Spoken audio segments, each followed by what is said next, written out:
Pasukan na naman. New day, new me.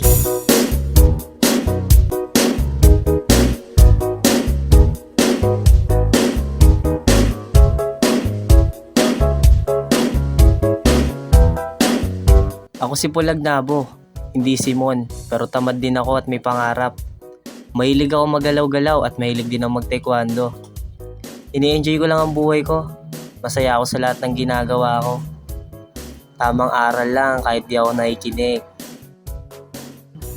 At ito, ang tropa ko si JD. Ako naman si JD.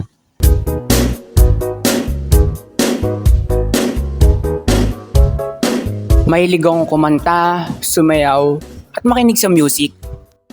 Di nabubuo ang araw ko pag di ko napapakinggan ng era ni Juan Carlos. Mahiyain, pero kaya ko din maging the best leader para sa inyo. Mahilig din ako magbike. San-san nga ako nakakarating pinapagalitan nga ako ng mga magulang ko. Pero kahit nagagawa ko yun, masaya pa rin ako na makakasama ko yung mga kaibigan ko. Kahit pag umuwi na ng gabi, ay tsak, alam na, pagalitan na tayo ng magulang natin yan, par. Meron akong kaibigan, di ko alam kung ganun talaga siya kahiyain. O sadyang ganun lang talaga siya. At ito, si Papiona. Di naman sa mahiyain siya. Sadyang di lang siya sanay makipag-usap. Mahilig siya magmas. Bihira nga namin makita yung mukha niya Pero nararamdaman ko, maganda talaga to. Siguro kung laging nakahubad mas neto, crush ko na to. Meron din akong isang kaibigan. Malakas din trip neto. Sino nga ba to? At ito, si Belches. Masayahin at malakas din naman trip. Kasama siya sa mga wild dogs. Sila yung nagpapatawa sa amin sa araw-araw namin pagpasok. Tamang trippings lagi. Di namin alam kung saan sila kumukuha ng lakas ng loob. Pero pagkasama sila, enjoy naman lagi. Seryosong tao yan, di lang halata. Nakakatawa kasi yung mukha.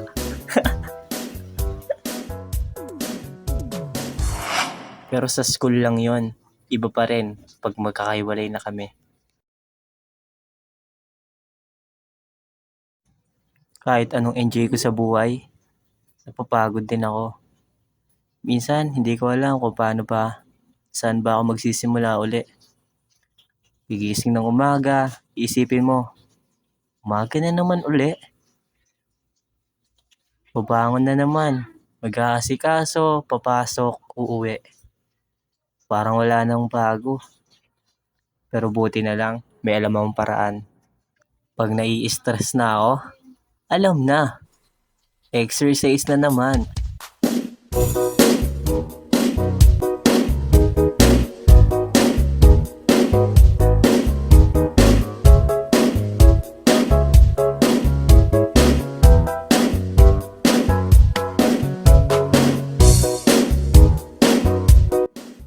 Ako si Paul.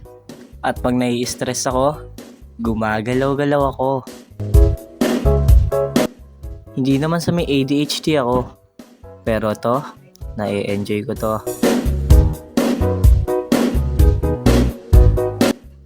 Lahat naman tao nakakaranas ng stress. Iba-iba lang tayo kung paano natin ito na-handle. Huwag tayong magpapalamon sa stress. Malalaman din natin ang solusyon sa mga problema natin. Kaya gawin lang natin, enjoyin lang natin ang araw-araw. Gawin natin yung mga bagay na nagpapasaya sa atin. At pasayin natin yung mga taong nasa paligid natin. Dahil minsan lang tayong mabubuhay. At itong buhay na to, enjoyin natin. Ako si Paul, hindi ako naniniwala na you only live once kasi araw-araw tayong nabubuhay.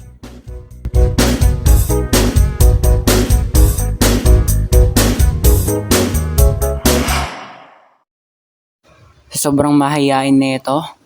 Ako na rin pinag-voice over niya. Di ko alam kung matutuwa ba ako. Pero sige, tara, dogs win natin. Paggising niya ng umaga, exercise habang nakamas. Sige, jogging! Jogging lang, sige! Wala ka pang 5 minutong tumatakbo. Hinihingal ka na. Igalawang kamay! Parang tornado! Ginaya niya na rin si One Punch Man. Pasapak-sapak. Ayun na, tumatakbo na ulit siya. Pagkatapos niyang pagodin yung sarili niya, eto, nagbabasa siya. Di ko alam kung Spanish ba o Taglish ba ang binabasa niya. Pero sigurado, masaya siya dito. Stress na naman ako. Kasi parang dam ko, bagsak ako. Eh di anong gagawin? Mag-workout na tayo!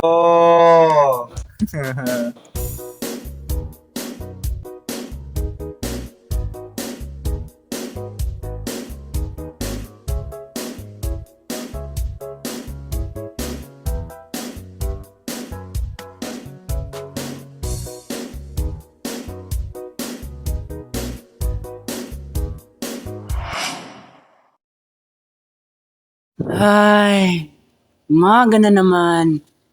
Katabi ko niya si kuya. Talagang nakabungad sa akin yung maraming gawain.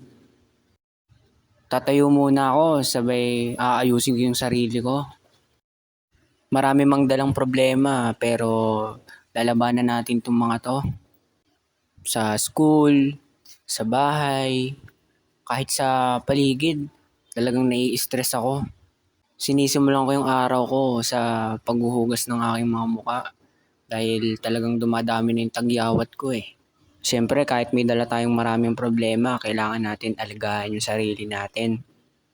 Hindi ko na naman alam kung paano ko sisimulan yung araw ko. Pero ngayon, alam ko na. Magpapogi muna tayo! Habang nakatingin ako sa salamin na to, nare-realize ko bakit in love sa akin yung shota ko. Magka-shota ka ba naman ng mas pogi pa kay Daniel Padilla? Kahit ako, kikiligin. Ano? Pogi na? Masipag pa? Wow naman! Hindi, joke lang. Sipag-sibagan lang kasi naka-record tayo.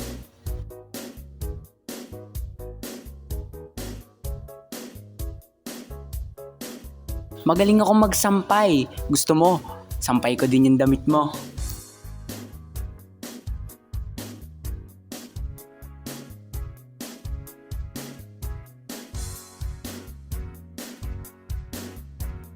Siyempre, umaga na. Ano bang gagawin? Eh di magkape.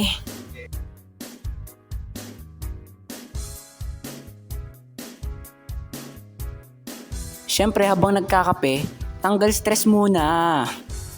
Ang patanggal stress ko rin kasi to, yung paglalaro ng Parlight.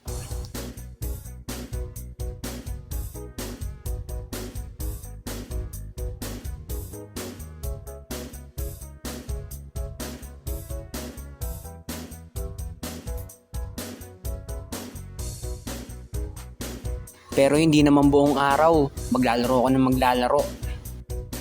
Magpa-practice muna ako ng gitara ulit. Guys, muted yan para di nyo marinig. Ginawa ko nga itong video na to para matanggal yung stress. Tapos makakarinig pa kayo ng stress. Mahal ko kayo, kaya wag na.